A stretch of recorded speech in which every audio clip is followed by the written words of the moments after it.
India tour তো মই কৰিব যাই আছোঁ এবাৰ অল ইণ্ডিয়া টুৰ।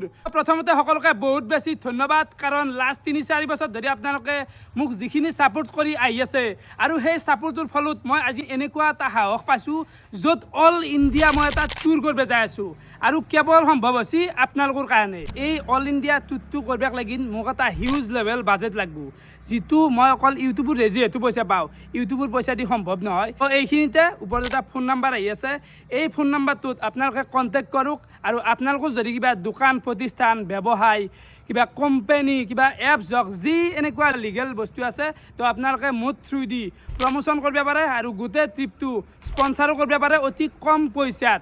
আৰু আপোনালোকে জানেই যে মই আজিলৈকে ইনষ্টাগ্ৰামত কোনো ধৰণৰ এটা প্ৰমোশ্যন কৰা নাই। হয়, মই বহুত পাওঁ গেম বেটিং এইগিলা নকৰোঁ, মোক লাগে লিগেল, যিটো মানুহৰ কোনো ধৰণৰ ক্ষতি নহয়, যাতে মোৰো লাভ হয় আপোনালোকৰো লাভ হয়, সেনেকুৱা মই প্ৰমোশ্যন এটা কৰিব খোজোঁ। আৰু ইউটিউবৰ প্ৰমোশ্যনত যদি মই কথা ক'ব যাওঁ বহুত কম পৰিমাণে, ক'ৰবাত আজিলৈকে নে 3-4 বছৰত ক'ৰবাত 20% প্ৰমোশ্যন কৰিছোঁ, ইমান বেছি কৰিব নাই।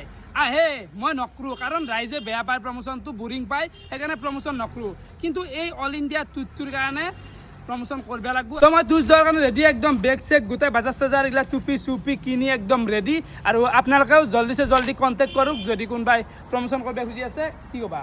গোটেই ট্ৰিপটোৰ কাৰণেও যদি কোনোবাই প্ৰমোশ্যন কৰিব খোজে, এই গোটেই ট্ৰিপটোৰ কাৰণেও সেই প্ৰমোশ্যনটো খোলা আছে। এই যোনটো নাম্বাৰ দিয়া গৈছে সেই নাম্বাৰটোত আপোনাৰ ৰিকুৱাৰমেণ্টছখিনি পঠাওক আৰু গোটেই ট্ৰিপটোৰ কাৰণে স্পনচাৰশ্বিপৰ কাৰণেও প্ৰমোশ্যন আৰু চলা তলা বনাই ল'ম লগা, বনাই ল'ম, চলা বেগ আপোনালোকৰ যি ৰিকুৱাৰমেণ্টছ থাকে সেইখিনি হেৰিত পঠাওক। সেই হিচাপে বাজেটটো হ'ব আপোনালোকৰ, য'ত আপোনালোকৰো লাভ হ'ব, ইয়াৰো লাভ হ'ব আৰু আপোনালোকৰ এটা কোৱালিটি কণ্টেণ্ট পাব। ভাইৰেল হ'বা যাই আছে, গোটেই অসম ভাইৰেল হ'বা যাই আছে গাইছ, ফালি পেলাম ধেমালি কৰিলোঁ। তো এইখিনি।